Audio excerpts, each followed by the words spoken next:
كلنا بنحس بإحساس مختلف أول ما الكريسماس يقرب والبيوت تبدأ تتزين. إيه سر الإحساس ده؟ هل هو مجرد شجرة وزينة بنعلقها؟ لا طبعا، الموضوع أعمق من كده بكتير.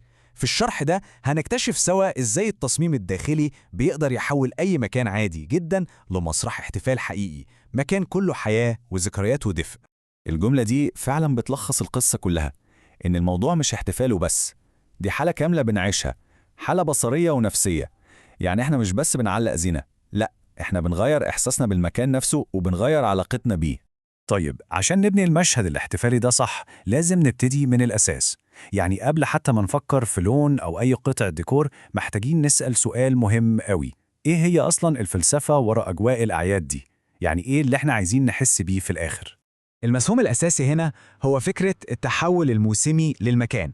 ببساطة كده، المكان اللي عايشين فيه بيلبس شخصية جديدة مؤقتة، شخصية مختلفة تماماً عن باقي السنة، والهدف كله من الشخصية الجديدة دي هو إنها تخلق جوانا مشاعر معينة. والمشاعر دي هي بالظبط قلب الموضوع كله. يعني إيه؟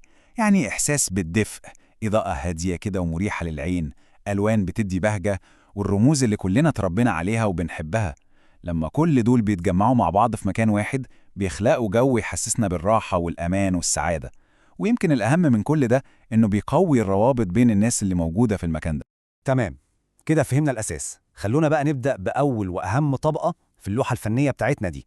هنتكلم عن الألوان، والألوان دي هي أقوى أداة ممكن نستخدمها عشان نتحكم في الحالة المزاجية أو المود بتاع أي مكان.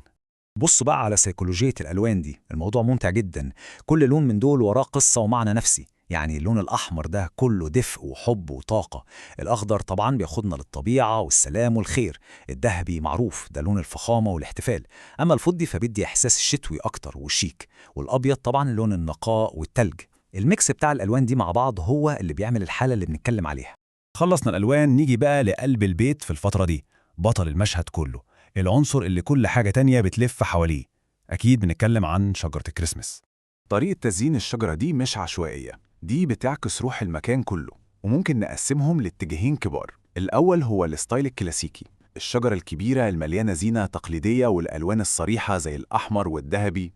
والاتجاه التاني هو المودرن، وده بيميل للبساطة، شجرة شكلها هادي، ألوانها قليلة ومحدودة، وكل حاجة فيها خطوطها بسيطة ونظيفة. وفي ستايل تالت بقى واخد شعبية كبيرة قوي الفترة الأخيرة، وهو الستايل الإسكندناوي. ده بقى حكايته حكاية، بيركز على كل حاجة طبيعية، شجر طبيعي، خشب، اللون الأبيض، وحاجات كتير كأنها معمولة بالإيد. النتيجة بتكون إحساس بالبساطة والهدوء والقرب من الطبيعة. طيب، عندنا دلوقتي الألوان، وعندنا بطل المشهد وهو الشجرة. فاضل إيه؟ فاضل اللمسة السحرية، العنصر اللي هيحول كل ده من مجرد ديكور لمشهد حي بينبض بالحياة، وهو طبعاً الإضاءة. وفن الإضاءة هنا بيعتمد على فكرة الطبقات عشان نوصل للجو اللي احنا عايزينه بالظبط. الطبقة الأولى هي الإضاءة الزخرفية، اللي هي شرايط النور الصغيرة دي اللي بتزين الشجرة والشبابيك. الطبقة التانية هي الإضاءة المحيطة الدافية، اللي بتخلي المكان كله مريح وهادي. وآخر طبقة بقى هي لمسة الشموع والفوانيس، ودي بتضيف توهج احتفالي ورومانسي للمكان. تمام قوي، كده احنا بنينا الهيكل الأساسي. خلونا دلوقتي نضيف اللمسات الأخيرة، التفاصيل الصغيرة اللي بتدي للمكان روحه وشخصيته. هنتكلم عن الإكسسوارات والأقمشة. وهنا بقى الصورة بتكتمل. بنتكلم عن الكور الملونة والنجوم اللي بتلمع، الأجراس اللي صوتها بيدي إحساس بالعيد، وأكاليل الزرع على الأبواب. كل دي تفاصيل بتنشر البهجة.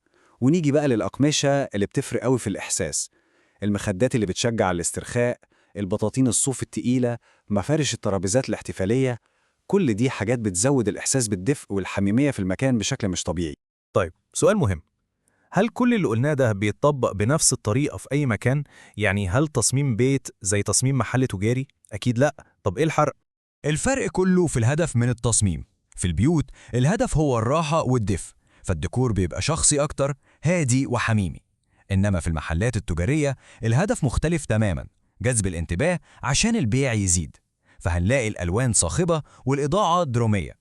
أما بقى في الفنادق والمطاعم فالهدف هو إبهار الضيوف وخلق تجربة متتنساش، وعشان كده الديكور لازم يكون فخم ومليان تفاصيل مبهرة. وفي الآخر خلونا نختم كلامنا بإننا نبص على الترندات الجديدة دلوقتي في ديكور الكريسماس، ونلخص الرسالة المهمة اللي عايزين نوصلها. دلوقتي الموضة رايحة في اتجاه استخدام الخامات الطبيعية زي الخشب والزرع. كمان البساطة في الألوان، يعني بالكتير لونين أو 3 هم اللي مسيطرين. والزينة اللي معمولة بالإيد بقى ليها تقدير خاص جدا. وكمان الناس بقت تحب تخلط بين القديم والجديد، يعني لمسة كلاسيك مع لمسة مودرن. والأهم من كل ده هو الوعي بموضوع الاستدامة، وإننا نعيد استخدام الزينة كل سنة بدل ما نشتري جديد.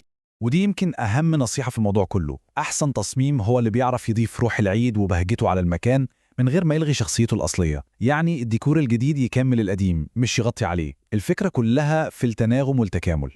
وده بيخلينا نرجع للسؤال الأهم والأعمق: إزاي شوية الزينة والألوان والأنوار دي بتتحول في النهاية من مجرد حاجات مادية لتجربة وذكرى دافية بتعيش جوانا ما بتتنسيش؟